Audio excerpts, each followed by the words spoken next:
Salut à tous, aujourd'hui on est parti pour l'épisode numéro 884 de l'After Zap Image. On va débuter avec quelques infos du côté de la France et puis après on prendra évidemment la direction de l'Angleterre avec les résultats et infos autour du Boxing Day. En tout cas on démarre du côté de Nantes avec l'officialisation de l'arrivée sur le banc de touche des Canaries de Raymond Domenech. L'ancien sélectionneur de l'équipe de France s'engage donc avec le FC Nantes jusqu'à la fin de saison. Il faut rappeler que Raymond Domenech n'a plus entraîné depuis 10 ans maintenant, donc c'est quand même un sacré pari pris par les Canaries qui ont vécu une première partie de saison déjà assez compliquée. 15e place seulement au classement pour Nantes, 8 matchs consécutifs sans la moindre victoire en Ligue 1, un fond de jeu quasiment inexistant du côté de Nantes, donc il y a pas mal de soucis pour les Canaries et on va chercher un entraîneur qui n'a plus entraîné depuis 10 ans, qui avait déjà des problèmes relationnels il y a une dizaine d'années avec le groupe de l'équipe de France. Là, Raymond Domenech, il a quasiment 70 ans, il va venir entraîner des jeunes joueurs d'une vingtaine d'années du côté de Nantes. C'est un sacré pari quand même pris par les Canaries, et l'objectif évidemment en seconde partie de saison, c'est d'aller chercher le maintien.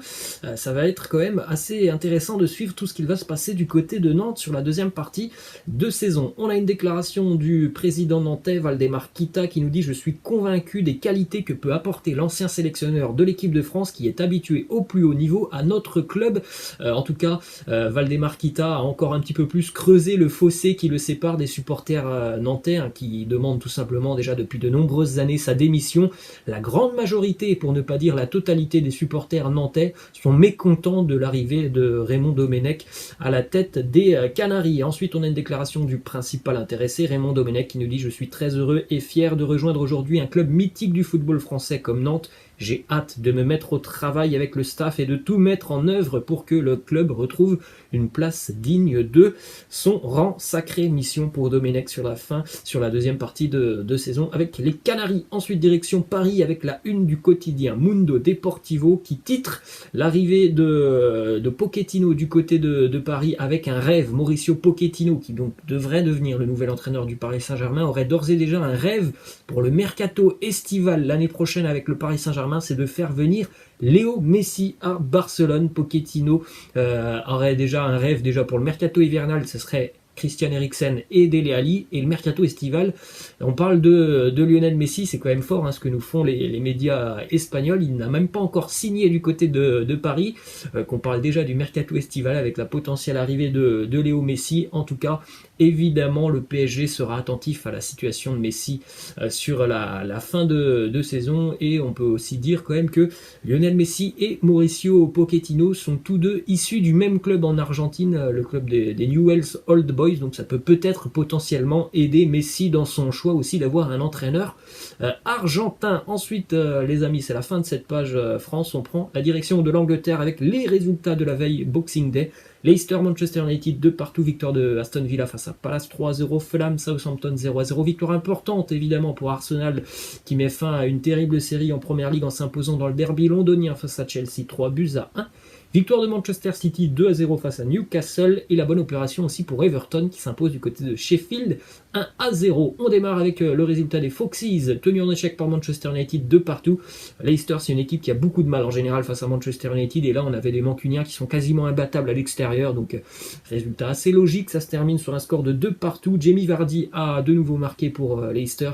Du côté de Manchester, Marcus Rashford et Bruno Fernandes. On regarde quand même les statistiques de Jamie Vardy face au top 6 de la Première Ligue, donc face au gros. C'est un joueur qui marque et qui ne se rate jamais. Regardez les buts marqués notamment face à Arsenal, Liverpool, City, Tottenham, Man U et Chelsea. Jamie Vardy, c'est quelqu'un qui ne passe jamais à travers d'un gros duel en Première Ligue. Il y a des joueurs qui sont réputés pour marquer contre quasiment toutes les grosses équipes, mais voilà, quand il y a un gros adversaire en face, ils ont un petit peu plus de mal. C'est pas du tout le cas de Jamie Vardy. Peu importe les adversaires en face, il marque et il continue de marquer. Ensuite, du côté de Leicester, on est plus que satisfait de l'apport de Wesley Fofana, l'ancien défenseur de Saint-Etienne, qui à 20 20 ans, a été transféré, on rappelle, l'été dernier pour 40 millions d'euros. Il s'est déjà très bien acclimaté à la Première Ligue. Il fait l'unanimité, tout simplement, du côté de l'Angleterre. On est du côté de l'Angleterre. On n'est pas loin de dire que c'est la meilleure recrue du mercato estival. C'est Leicester qui a fait le très joli coup. Il a pris sa place de titulaire. On a l'impression que ça fait déjà 5 ans qu'il évolue au poste de défenseur, alors qu'il n'a quasiment pas d'expérience. Ça fait qu'un an qu'il est au plus haut niveau avec Saint-Étienne et Leicester. Il est très très bon tout simplement défensivement, il a une science du placement, très bon dans les duels, donc c'est vraiment quelqu'un qui est très très prometteur. On poursuit du côté de Manchester United avec les statistiques de Bruno Fernandes qui est arrivé donc au mois de janvier 2020, donc un petit peu moins d'un an depuis l'arrivée de Bruno Fernandes du côté de Man U, et il est déjà impliqué sur 30 buts de Manchester United en 28 matchs de Premier League, 17 buts, 13 passes décisives. Alors oui, il y a des pénaltys pour Bruno Fernandes, mais voilà, il y a aussi le fait qu'il délivre beaucoup de passes décisives. Il est très important dans le jeu mancunien. C'est un véritable rayon de soleil au milieu de terrain du côté de Manchester. C'est quelqu'un vraiment qui techniquement et dans la vision du jeu a des qualités hors normes. Ensuite, les statistiques aussi pour Marcus Rashford qui a marqué hier son 50e but en Premier League avec Manchester United à l'âge de 23 ans et 56 jours. Marcus Rashford est devenu le 3e plus jeune joueur à atteindre la barre des 50 buts marqués en Premier League, derrière Wayne Rooney et Cristiano Ronaldo, deux joueurs de Manchester United qui avait mis un tout petit peu moins de temps que Marcus Rashford. Autre résultat hier en PL, la victoire d'Aston Villa qui continue sa très bonne série. Les Villains, c'est une équipe assez cyclique depuis le début de saison. Ils vont faire 5 ou 6 matchs consécutifs en gagnant quasiment à chaque fois, et puis après ils sont dans une période un petit peu plus creuse où ils perdent pas mal de matchs d'affilée. Là ils sont sur une très très bonne période, les Villains, avec une nouvelle victoire. Les buteurs Bertrand Traoré, l'ancien lyonnais, Anwar El Ghazi aussi qui a marqué en fin de match. À noter que Villa a joué quand même quasiment toute la seconde partie, toute la deuxième mi-temps à 10 contre 11. Ensuite on regarde aussi ce qu'a fait Everton depuis le début d'année. Après 14 journées de PL, Everton a déjà battu Tottenham, a fait match nul face à Liverpool, a battu Chelsea, a battu Arsenal, a battu Leicester, a gagné 9 matchs sur ses 15 premières journées de PL, est deuxième pour le moment au classement, et c'est le meilleur début de saison des Toffees depuis 15 ans, donc assez agréablement surpris par le travail de Carlo Ancelotti. Bravo Ancelotti pour cette première partie de saison avec les Toffees qui font de très très belles choses. On avait vu vraiment que le mercato avait été plutôt intéressant pour Everton. Ça se confirme sur le terrain, il y a quand même de très très bons résultats pour les Toffees. Autre résultat hier, la victoire de City qui s'impose assez tranquillement face à Newcastle 2-0. Les buteurs pour les Citizens, un nouveau but pour Ferran Torres, meilleur buteur d'ailleurs, accompagné de Raheem Sterling, c'est le meilleur buteur de City en PL, et un but aussi pour Ilkay Gundogan. On regarde ses statistiques pour John Stones sur les 9 derniers matchs auxquels il a été titulaire du côté de Manchester City. À chaque fois c'est un clean sheet pour les Citizens lorsque John Stones débute le match. Autre résultat hier en PL, la victoire d'Arsenal 3-1 face à Chelsea. Les Gunners qui étaient en pleine galère déjà depuis plus de 3 mois maintenant, qui s'imposent face à Chelsea avec un but d'Alexandre Lacazette sur penalty, un coup franc magnifique de Granit Xhaka et un but aussi pour Bukayo Saka, un but un petit peu surprenant. Je ne sais pas vraiment s'il a fait exprès sur ce centre tir, en tout cas le but est plutôt beau. Du côté de Chelsea, c'est Tammy Abraham qui a marqué. Jorginho a raté un penalty à la 91e minute, et c'est une victoire logique pour Arsenal qui a complètement contrecarré les plans de Frank Lampard. Les Blues inoffensifs sur la première période, légèrement mieux en seconde mi-temps. On a vu un Arsenal plutôt convaincant hier face aux Blues de Frank Lampard. Ensuite on continue justement du côté de Chelsea avec seulement une défaite après 11 journées pour les Blues de Chelsea, et puis là donc sur les 4 derniers matchs, 3 défaites pour les hommes de Lampard qui sont complètement dans le dur en Première Ligue. Il y a aussi un joueur du côté de Chelsea qui est vraiment vraiment dans le dur, Timo Werner, l'ancien attaquant du RB Leipzig. Lors de ses 10 derniers matchs avec Chelsea, Timo Werner n'a pas marqué.